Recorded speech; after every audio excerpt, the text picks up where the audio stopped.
Que devient Mohamed Abou Gabel alias Gabaski, le gardien qui a fait sensation durant la Coupe d'Afrique des Nations organisée au Cameroun en 2021?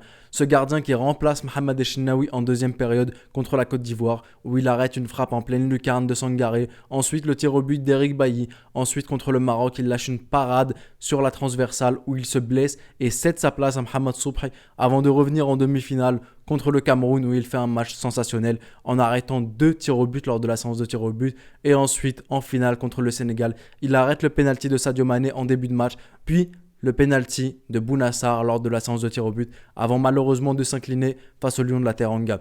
Que devient Mohamed Abou Gabel, ce gardien qui a été sensationnel durant cette Coupe d'Afrique des Nations? Où est-il passé? J'entends pas mal de personnes me demander pourquoi est-ce que Mohamed Abou Gabel n'est plus sur les listes, pourquoi est-ce que Mohamed Abou Gabel n'est pas appelé, pourquoi est-ce que Mohamed Abou Gabel qui est meilleur que Mohamed Echnaoui n'est absolument pas là. Mais est-ce que la vraie question à se poser, c'est d'une part, est-ce qu'il est vraiment meilleur que Mohamed Echnaoui et est-ce qu'il mérite aussi d'être dans cette liste? Est-ce que vous avez jamais vu un joueur taper une compétition incroyable alors qu'il est totalement nul de base, alors qu'il a absolument pas le niveau? Mohamed Abou Gabel, c'est son cas. Clairement, je me mentirais à moi-même si je disais que Gabaski n'avait pas lâché l'une des meilleures performances de gardien que j'ai pu voir de mon existence en Coupe d'Afrique des Nations. Or, le problème, c'est que pour les personnes qui ont uniquement regardé la Coupe d'Afrique des Nations, qui ont vu Gabaski performer durant ces 2 semaines-là, est-ce que vous avez réellement conscience du vrai niveau de Mohamed Abou Gabel sur toute une saison? Vous avez vu 2 semaines de Gabaski, mais est-ce que ces 2 semaines sont représentatives de Gabaski sur toute une année? Absolument pas. Malheureusement, et moi-même j'ai été choqué durant cette Coupe d'Afrique des Nations. Si j'arrive à retrouver l'extrait où je vous disais clairement que lorsqu'il rentre contre la Côte d'Ivoire, j'étais absolument pas serein, c'est parce que justement, quelques matchs avant, contre Al-Ahli, on l'a appelé Abou Khamsa. Abou Khamsa, Khamsa ça veut dire 5, parce qu'il a mangé 5 buts contre Al-Ahli. Et 5 buts, que dire? Des boulettes qu'il fait. C'est pas un gardien vraiment très serein. Et lorsqu'il rentre en Coupe d'Afrique des Nations, je pense qu'aucun Égyptien n'est réellement serein quand il le voit. C'est au fur et à mesure de la compétition qu'on se dit waouh, Abou Gabel, il affiche un niveau incroyable. Mais par la suite, avec du recul, tu te rends compte que il a juste surperformé. Et tout à son honneur. Il lâche une Coupe d'Afrique des Nations mémorable, mais il a surperformé. Parce que derrière, lorsqu'il revient en club, Abou Gabel, il est titulaire, certes, mais ensuite, petit à petit, il fait des catastrophes. Et il devient même le remplaçant de Mohamed Awad, qui lui devient titulaire.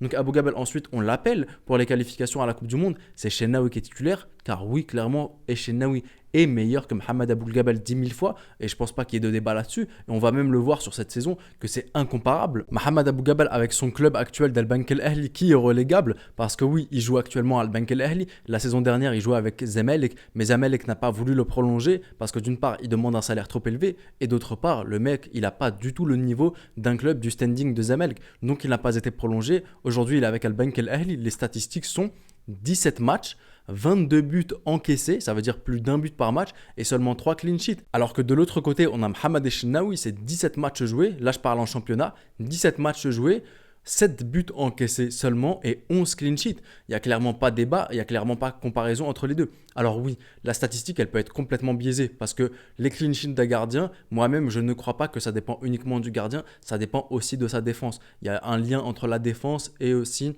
le gardien qui font que tu as plus ou moins de clean sheet. Parce que c'est vrai qu'une défense avec Mohamed Abdelmenem, c'est pas vraiment la même défense qu'avec Ahmad Yassine. C'est pas comparable. Mais Abou Gabel, clairement, pour tous ceux qui suivent le football égyptien, savent à quel point, malheureusement, merci à sa Coupe d'Afrique des Nations, mais il n'a pas du tout le level. Et je pense pas que s'il revenait en Égypte, et la preuve en est, on l'a eu avec l'Égypte de nouveau, on l'a eu face au match contre l'Éthiopie. Certes, toute l'équipe contre l'Éthiopie était à la ramasse, mais il a mangé des buts qui sont imprenables pour moi contre l'Éthiopie. Et depuis, il n'a plus jamais été rappelé. Et c'est ce que je trouve totalement logique, parce que clairement, il n'a pas le level.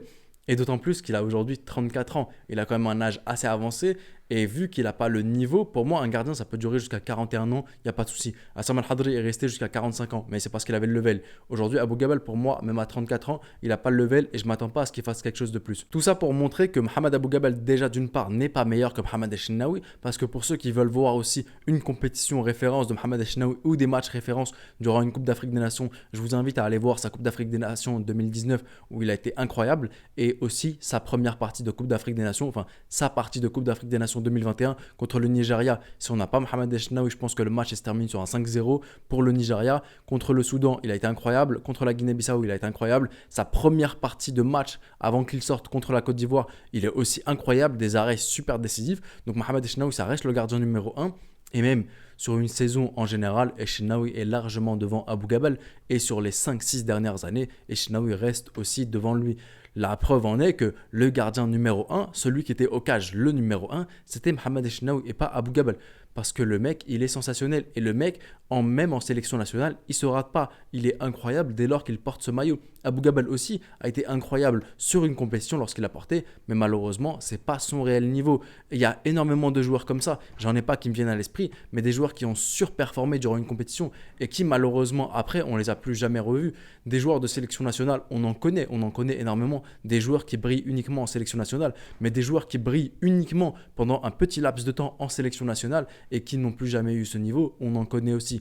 Donc tout ça pour vous dire que d'une part, Mohamed Abou Gabal n'est pas meilleur que Mohamed Eshnaoui. Et qu'est-ce qu'il devient? Il joue aujourd'hui dans un club relégable, Al Bank El Ahli, où il a pris plus d'un but par match malheureusement. Et donc ce qui explique qu'il n'est plus du tout appelé en sélection nationale. Donc voilà, on arrive à la fin de cette vidéo où je vous explique pourquoi est-ce que Mohamed Abou Gabal alias Gabaski n'est plus appelé en sélection nationale égyptienne. D'une part parce qu'il n'a pas le niveau, mais il peut ne pas avoir le niveau et être le meilleur. Mais le truc c'est qu'il y a meilleur que lui justement, Mohamed Eshnaoui et d'autres gardiens comme Mohamed Awad qui est meilleur, Mohamed Sobhi, Mahmoud Gad, Ahmed Eshnaoui qui est même meilleur qu'Abou Gabal. Donc le truc c'est que c'est dommage pour lui, c'est dommage parce qu'il avait lâché une compétition incroyable et que malheureusement c'est pas le genre de joueur qui, dès lors qu'il porte le maillot, est transcendant. Il a été transcendant seulement sur un petit laps de temps parce que malheureusement contre l'Éthiopie j'ai trouvé qu'il était complètement à la ramasse et même je crois qu'il avait joué contre la Guinée le match d'avant où je l'avais pas non plus trouvé très rassurant même si la Guinée n'avait pas eu tant d'occasions que ça face à nous.